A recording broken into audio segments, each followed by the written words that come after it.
put a lot of time into building Reach and giving fans sort of unprecedented amount of features and customization options to ideally sort of carry the torch long after Bungie's development on Halo has stopped. So a lot of that burden is still going to rely on us and our team to support the game, support the community post-launch. The majority of our team has already moved on to different projects, but it's going to be important to us that this game has the legs and the lifespan and continues to have the experience that it deserves. The challenge for us that we're still actually, to be blunt, honestly, we're still actually talking through is how do we get our hands on all these new Forge World maps that are going to be made? How do we vet them? How do we get them into the hands of players so we can sort of connect the dots? But we immediately understand that this is going to be a very important part of the game experience, and we're not taking it lightly, and we're not going to be naive about it, because for Halo 3 it quickly became overwhelming and more than we could admittedly keep up with as much as we would have liked to. So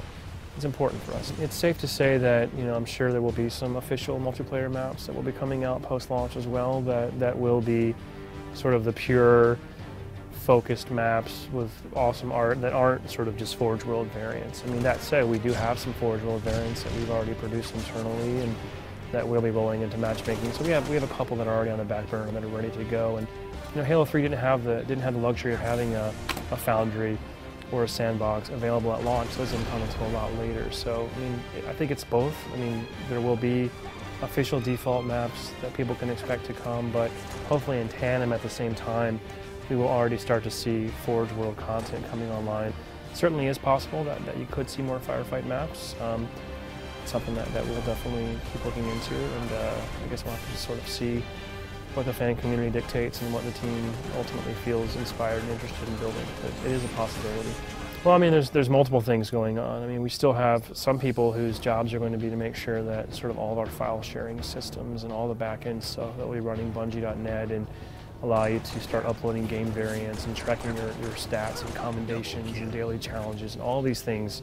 That work is still, kind of wrapping up, and people are bracing for this big flood that's about to happen on September 14th.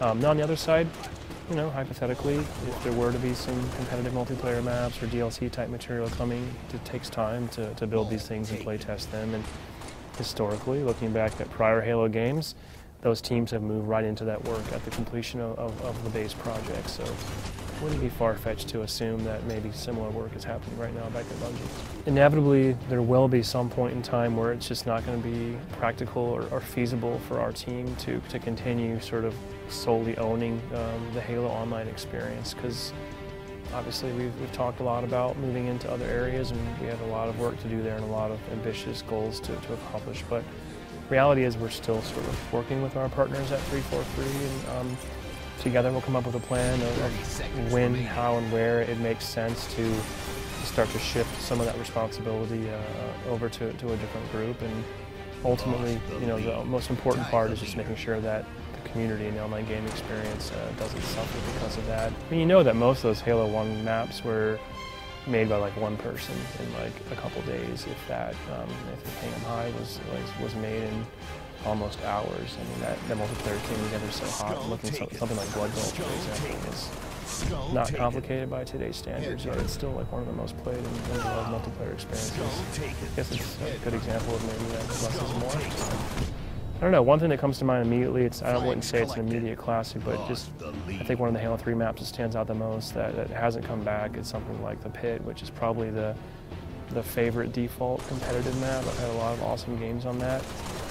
In terms of maps we haven't already covered though, I've played so much Rockets on Prisoner that for me, I don't know, it's one of my special moments that I remember playing with my friends a lot that wasn't Blood Gulch, so I wouldn't mind seeing essentially a Prisoner remake. It seems practical. I think somebody could pull that off. Personally, not a huge fan of Hang 'em High as much as other people, but I could see Hang 'em High being easily reconstructed in Forge World as well.